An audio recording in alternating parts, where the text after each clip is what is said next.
ታዲያ አንድን ነገር የሰመረ ለማድረግ የመጀመሪያው እርምጃ ከዚያ ጋር በተያያዘ የሚያግዝህን አጋር በጥሩ ሁኔታ መምረጥ ነው አይደለም እንዴ? የመጀመሪያው እርምጃ መሆን ያለበት ይሄ። ብዙ ሰዎች ስለ ቤተሰብ ጉዳይ ማሰብ የሚጀምሩት በኋላ ነው። መጀመሪያ ሚስቱን የሚመርጥበት ወይም እሷ ባሏን የምትመርጥበት መስፈርት ትክክለኛ መስፈርት ሳይሆን ይቀርና ከዛ በኋላ ብዙ ጥንቅጦች ውስጥ ከገቡ ህይወታቸው ከተመሰቃቀለ በኋላ መፍትሄን ይፈልጋሉ። ግን في الحقيقة መጀመሪያ ቢታሰብበት ኖሮ የአላህን ህግ ተፈጻሚ ለማድረግ ተብለው መስፈርቶች ቢታዩ ኖሮ ይሄ ሁሉ ጥንቅጥ ውስጥ ባልተገባ ነበር። ልብ በሉ። መልእክተኛው عليه الصلاة والسلام ምን አሉ? إذا جاءكم من ترضون دينه وخلقه فزوجوه አሉ። ዲኑንና ባህሪውን የምትወድለት ሰው ከመጣ አጋቡታል። የጠቀሱትን መስፈርት አያችሁ? ስለ ሀብት አልጠቀሱም። ሀብት ምንም ቦታ የለውም ወይም አይታይም ማለት የማስተዳደር ብቃቱ አይታይም ማለት አይደለም። ግን ከሁሉ በፊት ቅድሚያ ቦታ የሚሰጠው መስፈርት ይሄ ነው።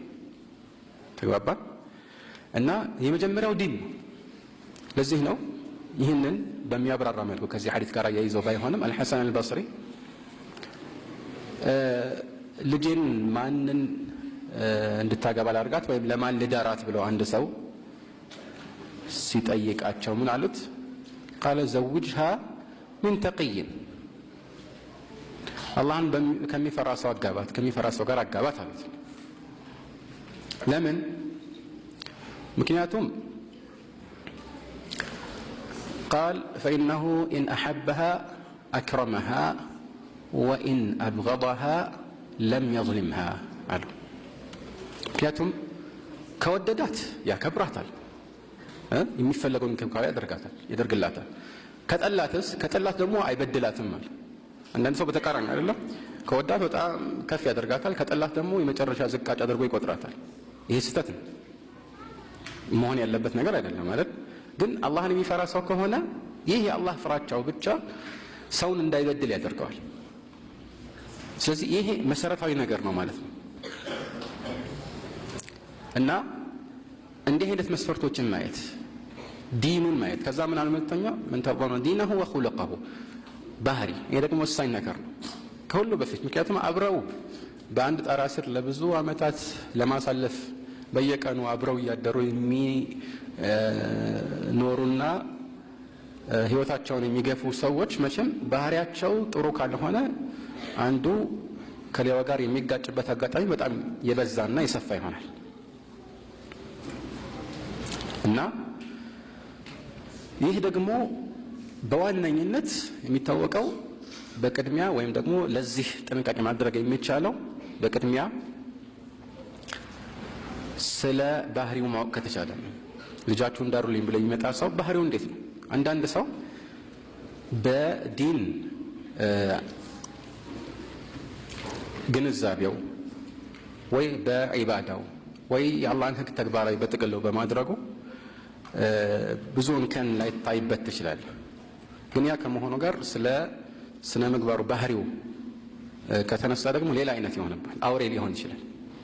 ተግባባ? አሁን ደግሞ አንተ የምትመርጠው ያኔ ከዒባዳ ከሰላት ከምናምን አንፃር ብቻ አይደለም። ተግባባ? እያንዳንዱ ቦታ ይበልጥ ለዚያ ቦታ የሚያስፈልገው የሆነ መስፈርት አለው አይደል?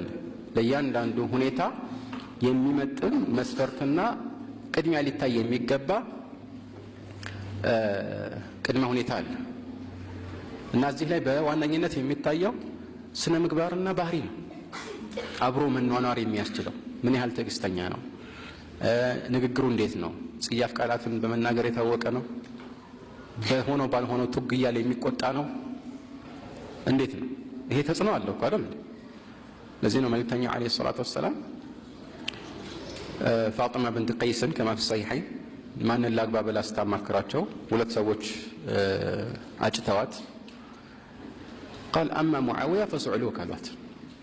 معاويه سعلوك ነው ያኒ ደሃ ነው፣ ብዙ ገንዘብ የለውም ማለት። واما ابو جهم فضراب للنساء ابو جهم ደግሞ ሴቶችን በጣም የሚማታ ነው፣ የታወቀ ነው በዚህ። ስለዚህ ይቅርብሽ አሏት። በተናደደ ቁጥር የሚማታ ከሆነ ይቅርብሽ አሏት። ተግባባ? መጀመሪያው ነው ማለት ነው።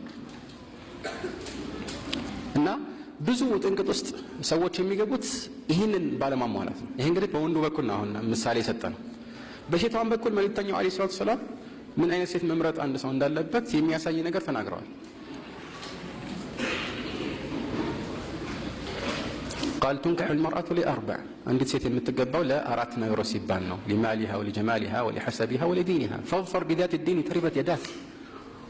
ለአራት ነገሮች ትገባለች፣ ወይ ለገንዘቧ ወይ ደግሞ ለመልኳ ተብሎ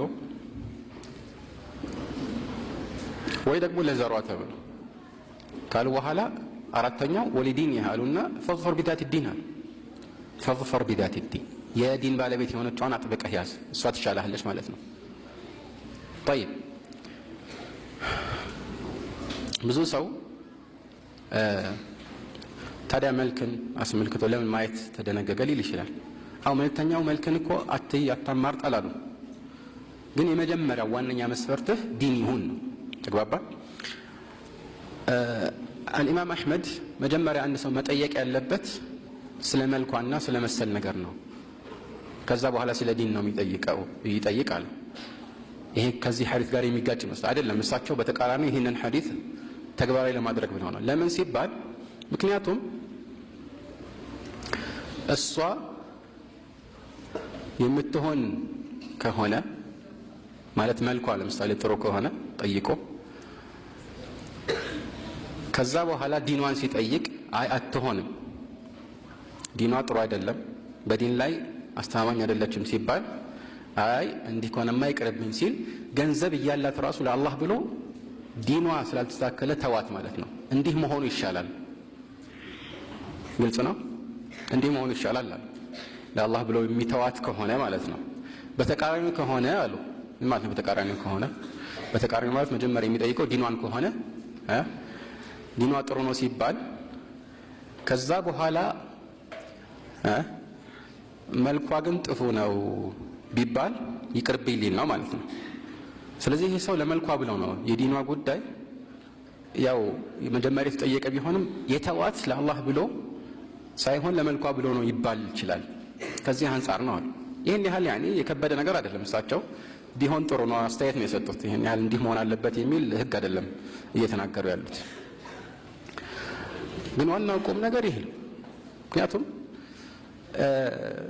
እንደ ተሞክሮ ብዙ ሰዎች ምናልባት ያውቃሉ። አንዳንድ ጊዜ ለመልኳ ተብሎ አንዲትን ሴት ያገባል፣ ግን ባህሪዋ እንቅልፍም አታስተኛው ወይ ደግሞ በቃ ራሱን እስኪጠላ ድረስ የምታጨናንቀው ሊሆን ይችላል ወይ ሌላው እና ያ ነገር በኋላ ያ የመረጠው ምርጫ ትልቅ አደጋ ይሆንበታል እና ያ ከሚሆን የመጀመሪያውን እርምጃ አጣርቶ ቢሆን ኖሮ እግሩን የት እንደሚያኖር ጠይቆ ቢሆን ኖሮ ይሄ ሁሉ ወጥንቅጥ ውስጥ ባልተገባ ነበር። እና የመጀመሪያው ቤተሰብን የተስተካከለ እንዲሆን ስኬታማ እንዲሆን ልንራመድ የምንችለው የመጀመሪያው እርምጃ የትዳር ጓደኛን ስንመርጥ ትክክለኛ መስፈርትን ማስቀመጥ ነው ማለት ነው።